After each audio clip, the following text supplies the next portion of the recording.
Hey guys, I'm Kelly and this is my channel Incredible Anyway, where I talk about how to live an incredible life no matter what your circumstances are. In this video we're talking about chronic illness, disability, and dating, and I have my good friend Shanna here with me.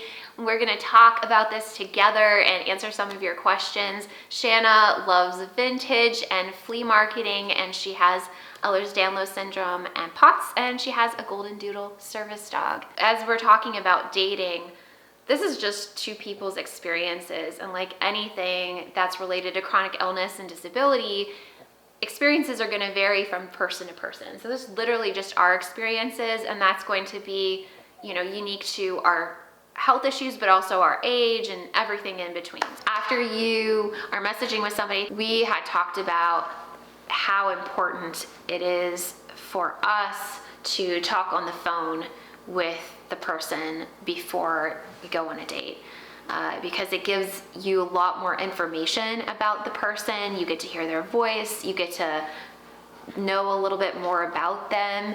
I think when you have a processing challenge, like I definitely have a processing challenge when somebody is talking, I sometimes don't catch everything they're saying, or I have a hard time thinking about what I'm going to say in response, and it gives me a little bit of time to understand, how did you put it, like the pacing of things. There can be a lot of anxiety about that when, especially like in this specific situation with processing about, how is that conversation going to go? Am I going to feel comfortable having a conversation with them? Well, when you're able to talk to someone on the phone, you get to know the rhythm of how they're speaking. You get to know what they sound like. You're going to know how you guys actually do interact. Like anybody can text. Mm-hmm. Well, we've run into some texters, haven't we? Or non-texters. Non-texters. But you can, find out if they can hold a conversation and if you can hold a conversation with them. Mm-hmm. So you can save yourself the trouble of going and sitting at a table with them. Mm-hmm. And I think that's a really big deal, especially for somebody with chronic illness and disability, because it takes a lot of energy, a lot of anxiety to actually get to a date. So do that first. I highly encourage doing that first. If that's fitting, if that's flowing, if that's working, then go and do the first date. Mm-hmm. And before I go on a first date, because I have a service dog, it's really important for me to give the person a heads up about what to expect having a service dog in the same vicinity as them. And also, a lot of people have not been around a service dog, so letting them know not to pet the dog, not to make eye contact, not to talk to the dog, just kind of to ignore the dog completely, really helps with my stress and anxiety level, because I know that then that person is prepared.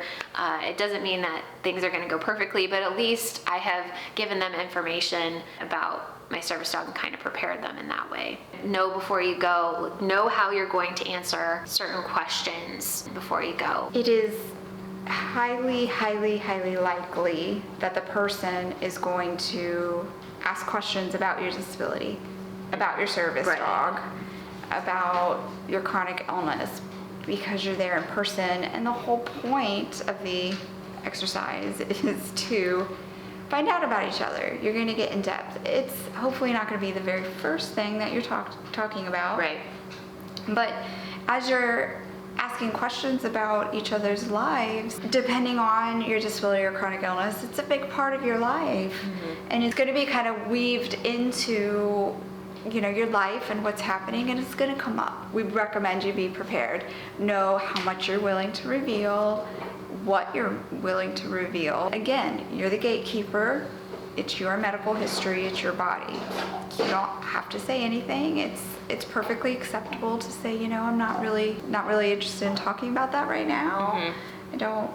I'm not ready to talk about it right now. Or tell them what you're capable of instead of your limitations. Sure. Yeah. That's a really good thing to do.